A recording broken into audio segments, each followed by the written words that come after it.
Hello everyone, कैसे हो आप लोग। उम्मीद करते हैं अच्छे से होंगे। और आप लोगों का एग्ज़ाम होने वाला है शनिवार के दिन, और इसमें जो है आप लोगों को वीकली टेस्ट जो होने वाला था मैथ का, तो इसके पहले भी हमने टाइप वाइज में पार्ट 1 चैनल पे अपलोड किया है। यदि आप लोगों ने नहीं देखा है तो उसको देख लीजिएगा, वीडियो के लास्ट में आपको दिखेगा, तो उसको भी देख लीजिएगा। आज हम पार्ट 2 करेंगे और टाइप वाइज बता रहे थे आप लोगों को, यानी कि अगर आप एक टाइप पढ़ कर जाते हो तो उससे रिलेटेड जितना भी क्वेश्चन आएगा आप उसको बना लोगे। ठीक है, तो टाइप वाइज बनाने का यही फ़ायदा होता है।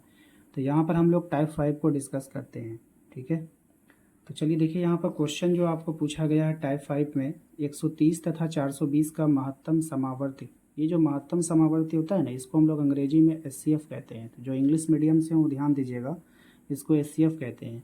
और दिया गया है 10, दिया गया है 130 तथा 420 का लघुत्तम यानी कि एलसीएम क्या होगा ये आपको बताना है। ठीक है, लघुत्तम समापवर्तक क्या होगा। तो देखिए, इसके लिए एक फॉर्मूला होता है कि दो संख्याओं का गुणनफल बराबर होता है एचसीएफ गुना एलसीएम। अगर हम दूसरे तरीके से बात करें तो अगर हम एचसीएफ को और एलसीएम से गुना करेंगे तो इसके बराबर जो इक्वेशन बनता है, पहली संख्या, ठीक है, पहली संख्या गुना दूसरी संख्या। ठीक है, तो ये इसका फॉर्मूला हो गया। अब देखिए एचसीएफ कितना दिया, 130 420 का जो महत्तम समावर्तक है वो 10 है, तो आप यहाँ पे 10 लिख दो। आपसे पूछा एलसीएम क्या होगा, तो एलसीएम दिया नहीं, एलसीएम आपको फाइंड करना है। पहली संख्या कितना है 130, दूसरी संख्या कितना है 420, तो आपको तो एलसीएम निकालना है ना, तो आप निकाल लो 130 गुना 420। आपको एलसीएम निकालना होगा, और एलसीएम जब निकालेंगे तो ये 10 इसके नीचे जाएगा, यहाँ पे ये 2 छूट गया है। ठीक है, यहाँ पे 2 दे दीजिए, 420, तो जीरो से जीरो काट दीजिए। इसके बाद जब आप इसको गुना करोगे, 420 को 13 से गुना करोगे तो आपका यहाँ पर आंसर आने वाला है 5460। ठीक है, यही आपका क्या हो जाएगा, आंसर हो जाएगा। इसको आप लोगों को ठीक कर लेना है, थोड़ा सा यहाँ पे मिस्टेक हुआ था। यहाँ पर देखिए टाइप 6 में क्या करेगा, उसी प्रकार से सवाल आपको देगा, लेकिन यहाँ पर कोई भी, जैसे यहाँ पे ए और 8 दिया है, एचसीएफ जो है, तो पहली संख्या ए है, दूसरी संख्या 8 है। हो सकता है आपको दूसरी संख्या को हटा दे और पहली संख्या दे दे, यानी कुछ भी गैप कर सकता है यहाँ से। लेकिन आपको यहाँ पर फाइंड करके बताना है ए का वैल्यू। हो सकता है आपको यहाँ पे दे देता और बी का वैल्यू आपको फाइंड करने के लिए कह देता, तो उससे कोई मतलब नहीं है। आपको सिर्फ इतना याद रखना है, ये फर्स्ट नंबर होता है, ये सेकंड नंबर होता है, ये एचसीएफ दिया गया है और एलसीएम अभी आपको दे दिया गया है, तो आपको पूछा है ए। ठीक है, तो आपको पता है ना, एक फॉर्मूला आपने लगाया था कि एचसीएफ गुना एलसीएम बराबर क्या होता है, पहली संख्या गुना दूसरी संख्या, तो ए इंटू 8 कर दीजिए। ठीक है, और एचसीएफ आपका कितना है ये बताइए। एचसीएफ आपके पास है 4, ठीक है, और एलसीएम है आपके पास 24, और इधर हो जाएगा ए गुना 8। 8 से इसको कटा दो, 8 दिया 24, तो 4 को 3 से गुना करोगे तो कितना आ जाएगा आपका 12।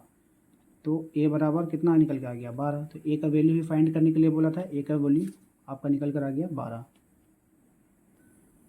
अब इस सवाल को ध्यान से देखिए, टाइप 7 में आपसे कह रहा है कि किसी पूर्णांक m के लिए प्रत्येक विषम संख्या का रूप क्या होगा।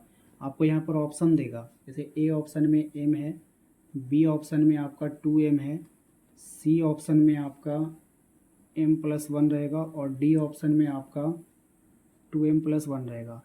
तो देखिए यहाँ पर आपसे कहा क्या था ये देखना है। आपको कह रहा था कि जो m है ना वो पूर्णांक है। पूर्णांक का मतलब कि गिनती है, 1 2 3 4 5 6 ये सब गिनती है। अब आपसे कह रहा है कि प्रत्येक विषम संख्या का रूप क्या होगा, तो उनमें से विषम संख्या आप किसको बना सकते हो। देखो मान के चलो अगर यहाँ पे m है, तो क्या m पूर्णांक होता है। पूर्णांक 1 भी होगा, 2 भी होगा, 3 भी होगा, 4 भी होगा। तो क्या m विषम हो सकता है। अगर हम यहाँ पे 4 रख दे तो क्या 4 विषम है, नहीं ना है, तो ये नहीं होगा। ठीक है, पहला तो ऑप्शन खत्म हो गया।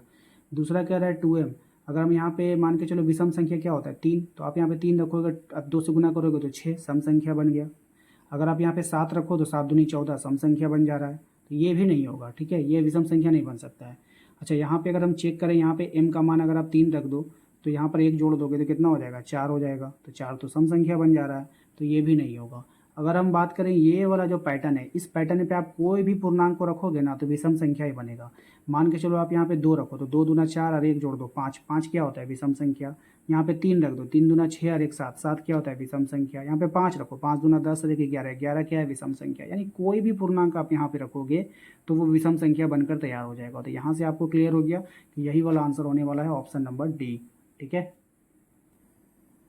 अब इस वाले सवाल को ध्यान से देखिए। इस वाले सवाल में क्या बोल रहा है, किसी पूर्णांक m के लिए प्रत्येक सम संख्या का रूप बताइए।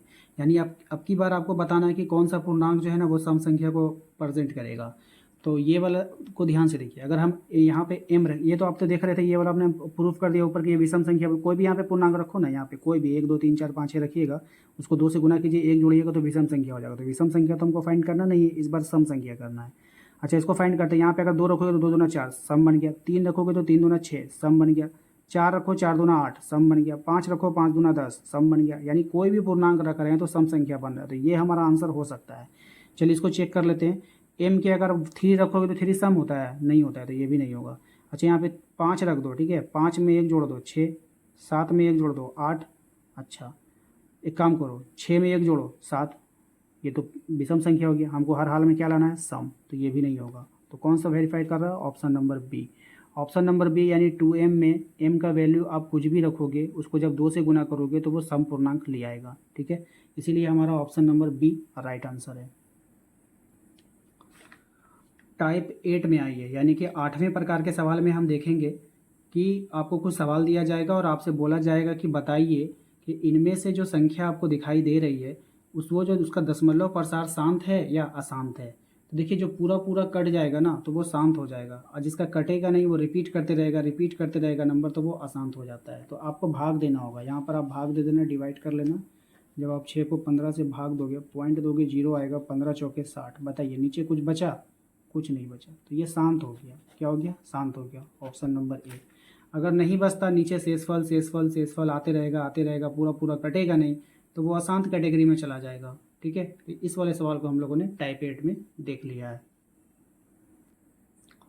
टाइप 9 में आपसे px का शून्यक आपसे पूछेगा, अगर आपको ग्राफ दे देगा इस तरह से, और इस तरह से अगर ऐसे कर दे और आपसे कह दे कि px का शून्यक बताइए क्या होगा, तो देखिए ये जो x अक्ष होता है ना, आपको सिर्फ ये देखना है कि x अक्ष वाले को कितनी बार काट रहा है, 3 बार काट रहा है, तो इसका आंसर 3 होगा, ठीक है। और कुछ भी नहीं करना है यहाँ पर, बस सिंपल सा आपको देखना है कि x अक्ष को कितनी बार काट रहा है। ये वाला मत देखिएगा, ये y एक्सिस है, ठीक है, इसको काटेगा नहीं, ठीक है ना, बात समझ रहे हो। तो y एक्सिस से आपको कोई मतलब नहीं है, ओके। टाइप 10 में चलिए आपको बताते हैं, 2 फार्मूला है, काफ़ी बेहतरीन फार्मूला है और कई बार आप लोगों ने उसका इस्तेमाल भी किया होगा।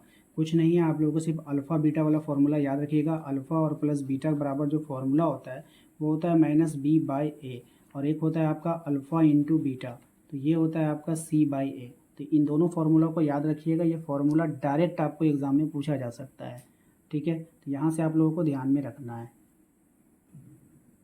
टाइप 11 को देखिए। टाइप 11 में सिंपल सा आपके पास रूट वाले सवाल आ सकते हैं आपके एग्ज़ाम में, क्योंकि ये ऑब्जेक्टिव एग्ज़ाम है और यहाँ पे जितना ज़्यादा आप देखोगे कि हल्के हल्के सवाल ही पूछे जाते हैं। तो यहाँ पर आपको हो सकता है छोटा छोटा सवाल, जैसे कि t² -15 का वैल्यू आपसे पूछ लिया जाए। तो इस तरह के सवाल में आपको कुछ भी नहीं करना, जैसे कि इसको पहला वाला को आप a मान लो, ठीक है, दूसरा वाला को आप b मान लोगे, तो ये a² में है तो इसको भी b² में करेंगे, लेकिन अपने मन से हम कर नहीं सकते हैं। तो रूट 15 को ना हम रूट 15 भी लिख सकते हैं और इसका स्क्वायर चला देंगे, तो रूट 15 का स्क्वायर क्या हो जाएगा, 15 ही होता है। तो हम क्या करेंगे, यहाँ पे इसके बदले 15 के बदले हम लिख सकते हैं रूट 15 का स्क्वायर। बात समझे, रूट 15 का स्क्वायर का मतलब होता है कि 15, तो या तो हम 15 लिखें या तो रूट 15 का स्क्वायर लिखें, बात एक ही है, ठीक है। अब आप ध्यान से देखोगे तो ये आपका a² - b² का फॉर्मूला बन गया। आप इसको लिख सकते हैं एक बार होल a + b के में और एक बार a - b में, ठीक है। तो ये आपका आंसर हो जाएगा। उम्मीद करते हैं कि आप लोगों को समझ में आ गया होगा। तो आज के इस वीडियो में हमने टाइप 11 तक के सवालों को देखा है। कोशिश करेंगे आप लोगों के लिए कि इसके बाद भी मैं सवाल आप लोगों को बताऊं। अगर वीडियो अच्छा लगा है तो लाइक करके, चैनल पे पहली बार आए होंगे तो सब्सक्राइब कर लीजिएगा, ठीक है। मिलते हैं अगले वीडियो में, थैंक यू।